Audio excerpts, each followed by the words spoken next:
দেখুন, কিছুক্ষণ আগে একটা নিউজে দেখলাম যে আর্থিক চাপে বিদ্যুৎ খাত, গরমে লোডশেডিং এর সংখ্যা। তো এই বিষয়টা কিন্তু আমি আমার অনেক ভিডিওতে অনেক পোস্টে বলি যে গত বছর আমাদের অনেক লোডশেডিং হয়েছিল।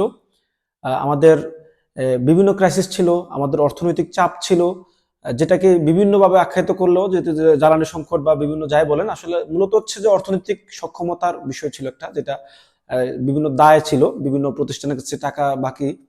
তো এবছর সরকার পরিবর্তন হয়েছে, কিন্তু এই দায়গুলা যেই দেনাগুলো আছে এগুলা কিন্তু চাইলেই যে কেউ এসে কিন্তু এগুলা মুক্ত করতে পারবে না। এগুলা সময় সাপেক্ষ ব্যাপার, এগুলা পর্যায়ক্রমে আস্তে আস্তে হবে হয়তোবা।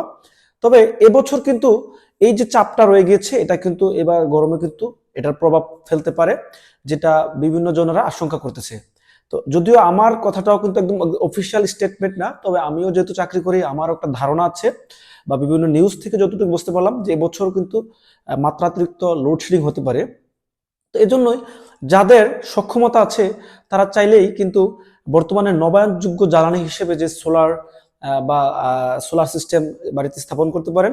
তাহলে কিন্তু আপনারা এই গরমে, আসন্ন গরমে কিন্তু লোডশেডিং এর হাত থেকে কিছুটা হলেও রক্ষা পেতে পারেন, বা লোডশেডিং হলে আপনারা শান্তিতে একটু বসবাস করতে পারবেন।